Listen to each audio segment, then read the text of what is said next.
muy bienvenidos a un nuevo episodio de Conversando en Clapes UC. Hoy sobre un tema fascinante, el management humanista en la era de la inteligencia artificial. Como todos saben, vivimos un momento de ruptura. La encíclica Magnifica Humanidad nos recordó que en el corazón de cualquier transformación está la dignidad de la persona. Pero hoy esa transformación es tecnológica y radical. La inteligencia artificial está redefiniéndolo todo, desde cómo trabajamos hasta cómo pensamos el liderazgo institucional y empresarial. La pregunta que nos ocupa no es si la inteligencia artificial llegará a las organizaciones, ya está acá, sino cómo adaptamos el management para que siga siendo humanista. Nuestro invitado de hoy ha escrito extensamente sobre cómo las empresas pueden crecer haciendo crecer a las personas y cómo enfrentar esta realidad que, como él dice en sus distintos artículos, la inteligencia artificial no nos va a sustituir, pero sí lo harán quienes sepan pensar y usar las máquinas. Para conversar sobre todo esto y mucho más, nos acompaña este día Xavier Marcet. Xavier es consultor en estrategia, innovación y transformación de organizaciones con más de 2 décadas de trayectoria. Lidera Marlex, es profesor de Barcelona School of Management y presidente fundador de Barcelona Peter Drucker Society. Entre sus más recientes libros están El Management Humanista, Crecer haciendo crecer y Esquivar la mediocridad, por nombrar solo algunos de sus muchos libros. Muy bienvenido, Xavier. Muchas gracias por estar en Conversando en Clapes UC el día de hoy. Un placer, Karen, de verdad. Partamos entonces, Xavier, conversando.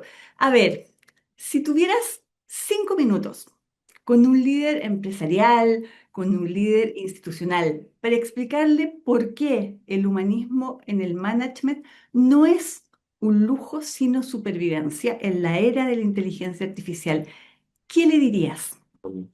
Le diría que la inteligencia artificial ha venido para que pensemos más y no menos, para que entendamos que la inteligencia artificial hará cosas que hacían las personas, pero que la inteligencia artificial la va a tener todo el mundo. ¿Eso qué quiere decir? Quiere decir que al final quien hará la diferencia serán las personas. Y hablaremos, pero sí que es verdad que las personas tendremos que hacer cosas distintas, tendremos que añadir cosas distintas a lo que propone la inteligencia artificial. Y luego le recordaría una cosa muy importante a un directivo empresarial. Le diría, tú no vas a vivir de la inteligencia artificial, para nada. Tú vas a vivir de tus clientes. Entonces la pregunta relevante no es qué algoritmo necesitas. La pregunta relevante es qué harán tus clientes con la inteligencia artificial. Más o menos. Muy interesante, Javier. Y si pensamos en a nivel de preocupaciones, ¿no es cierto? ¿Cuál es tu mayor preocupación? ¿Que automaticemos lo que debería ser humano o que, por otro lado, no nos atrevamos a automatizar por miedo? ¿Qué crees que es más preocupante en este escenario? A mí lo que me preocupan son las personas, no las máquinas. Lo que está Mm, detrás de máquinas siempre son personas. Cuando aparece todos estos discursos, Karin, de que las máquinas van a adelantar a las personas, de esto que se llama la singularidad, el día que las máquinas tomarán la delantera a las personas, me parece, digamos, que sería certificar la estupidez de la humanidad, nada más. Entonces, no, mm, yo no soy, mira, quizá por ignorancia, ¿eh? Pero yo no tengo este dramatismo. Lo que sí que creo es que nosotros vamos a tener una, una situación en la que las soluciones de inteligencia artificial van a tener un impacto muy grande porque, entre otras cosas, pueden ser muy positivas para muchas cosas, siempre y cuando sepamos hacer una buena síntesis entre inteligencia artificial y las personas. Y esta mm. síntesis pasa fundamentalmente por lo que yo llamo trabajadores del pensamiento. Cuando empezamos Con la segunda revolución industrial hubo trabajadores manuales, y había, toda la vida había habido. Después, antes de Internet, Drucker dijo, oye, que vienen los trabajadores del conocimiento y ahora estamos en los trabajadores del pensamiento, porque tu capacidad fundamental para aportar tiene que es observar con datos, con ojos, sobre todo con ojos, los datos los tendrá todo el mundo, pensar, tener capacidad de tomar decisiones e impactar. Esa Ujú. capacidad de añadir a lo que proponen las máquinas. Y los que van a pasarlo mal son los que no tienen capacidad de añadir.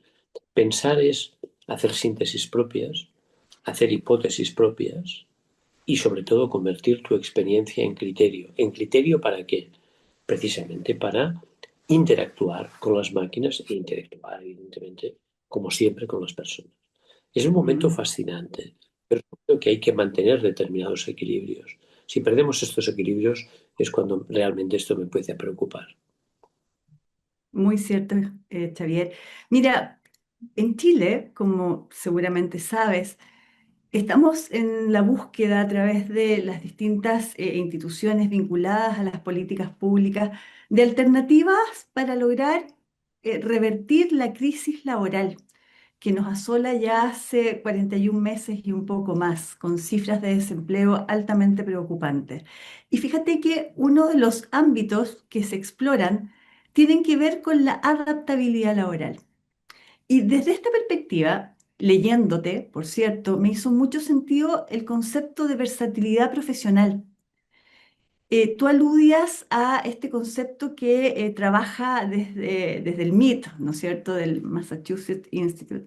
Entonces, me gustaría que me ayudaras a identificar, ¿no es cierto?, este concepto de que lo importante es eh, no lo que trabajas, sino dónde trabajas. ¿Cómo logras en esta era de la inteligencia artificial, primero, construir a estas personas T? Y segundo, ¿cómo contribuye este concepto de personas T a esta crisis laboral? Y por último, ¿cómo construir esa pertenencia cuando la especialización tiende a desaparecer? Larga la pregunta, pero en realidad son tres en una. No, pero fíjate, esto normalmente hablamos de lo que efectivamente, yo la escuché por primera vez en el MIT, que se llamaba T-shaped people, gente con forma de T, porque es gente que sabe combinar una gran profundidad en algo, en vuestro caso, en el mundo del derecho, pero también, digamos, esta transversalidad, la parte superior de la T, que te permite ver las organizaciones de un modo integral, te permite tener determinadas competencias. Entonces, cuál es mi punto en este sentido? Es decir, oye, nosotros hemos visto ya muy rápido, pero creo que es bueno contarlo, en muy poco tiempo, tres generaciones de inteligencia artificial. Una, cuando ponemos el Google Maps en el coche, que es Machine Learning, que es básicamente crear patrones para predecir y prescribir. Dos, entendimos que esto era distinto ya cuando apareció el ChatGPT en noviembre del 22 y hay una gran capacidad de expresión vinculada a una gran exageración estadística, pero vinculada a la inteligencia artificial generativa. Y tres, lo que se llama la inteligencia artificial de los agentes, que lo estoy viviendo cada día, Karin, que hay procesos que siempre han hecho las personas y que de golpe pasan a hacerlo las máquinas. En un caso muy real, el caso de una persona que lleva la facturación de una empresa, que dedicaba 100% de su tiempo a esto, en estos momentos dedica el 15%. Y Mm. dedica el 15% porque lo que hace es repasar lo que hace la máquina, porque es un tema muy delicado y es un tema que no queremos, digamos, tener problemas con los clientes. ¿Qué pasa? Que esta es una persona enormemente vinculada a la empresa, que conoce los clientes, que conoce la cultura, que nadie se imagina que pueda salir, pero la realidad es que trabajaba un 100% y ahora trabaja un 15%. Entonces, ¿qué es necesario? Pues que aquellas personas que están muy vinculadas, que están muy comprometidas, que conocen muy bien la cultura, que conocen muy bien los procesos, los clientes, sería un desperdicio que esta gente tuviera que salir, pero no nos podemos permitir que mucha gente tenga un trabajo superfluo. Aquí es donde nosotros necesitamos crear itinerarios de versatilidad. Y estos itinerarios de versatilidad hay que prepararlos con tiempo porque significan que tú tienes que entender de punta a punta una organización, tienes que tener una actitud, sin esta actitud no va a pasar nada, de querer abrir la mente y pensar en poder aportar con otro tipo de trabajo en esta organización, tienes el reto, y tienes que tener mucha ayuda de la organización, de la empresa, tienes el reto de aprender, no de ir a formación. Esto es muy importante. No ir a formación, sino aprender. Son dos cosas que parecen las mismas y no lo son. Entonces, aprender relativamente rápido, probar y, evidentemente, pues aportar desde otro punto de vista. En esto estamos empezando a trabajar con muchas empresas, porque estas empresas quieren evitar un dilema, que es o hacer sacar mucha gente de la empresa por motivos tecnológicos, o bien enfrentar una realidad que es que aquellos que realmente están comprometidos, aquellos que realmente forman parte del corazón de la empresa, necesitaremos o bien crecer en lo que hacemos o bien hacer otras cosas, pero sean otras cosas que sean aceptadas por los clientes y que generen una cierta utilidad. Si no, no vamos a vivir. Y hacer estas cosas no es fácil porque si las hubiéramos imaginado, ya las hubiéramos hecho. Es decir, nos viene un tiempo en el que necesitamos pensar en términos laborales, en términos profesionales, dentro de las empresas con una gran versatilidad. Hay un tema especialmente importante cuando piensas en eso que llamas crisis laboral. Si recordamos, en la antigua revolución digital de Internet, los que quedaban fuera eran las personas mayores. La gente que no sabía utilizar la computadora, un nuevo paradigma. Pero ahora es muy grave, porque los que pueden quedar fuera son los jóvenes. Porque tú Es verdad. tienes capacidad de aportar, si tú tienes capacidad de transformar tu experiencia en criterio, que es el criterio que te permite dialogar con las máquinas. Y esta gente no tiene experiencia.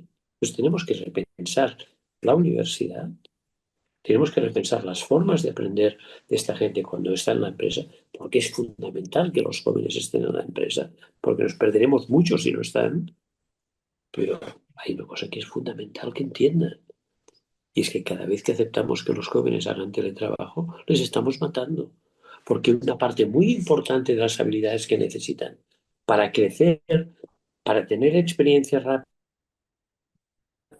desde su criterio, se la estamos hurtando, porque en casa su capacidad de aprender, por ejemplo, las interacciones sociales, que son fundamentales en una empresa, son muy disminuidas. Es un momento bien interesante.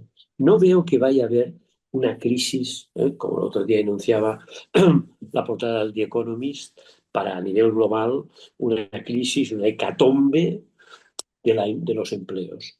Pero es verdad que tenemos un reto grande. Siempre digo una cosa en mis conferencias. No creo que la inteligencia artificial nos vaya a dejar sin trabajo, a no ser que insistamos. Si insistes, te quedarás sin trabajo. Cierto, Javier, muy cierto. Te agradezco tanto esta conversación, el tiempo ha volado, pero me quedo con reflexiones importantes, ¿ah? Esto de que debemos ser trabajadores del pensamiento y esta capacidad que vamos a necesitar de hacer una nueva síntesis para generar una suma de inteligencia y no una sustitución de inteligencia. Me parece tan importante esto que has dicho, una capacidad para hacer la diferencia, esta voluntad de aprender, ¿no es cierto? De realmente aprender, desaprender. Me parece muy interesante todos estos conceptos que nos has dejado sobre la mesa. Xavier, te agradezco infinitamente y espero contar en otra oportunidad, en alguna instancia, desde Clapes UC con tu valioso aporte. Los dejo a todos que nos han seguido en esta transmisión, invitados a un nuevo episodio de Conversando en Clapes UC y me despido, Javier, agradecida desde Chile. Yo sé que en Madrid además es bastante tarde, así que doble agradecimiento. Muchas No, gracias por estar con gracias. nosotros. Adiós. Muchas gracias.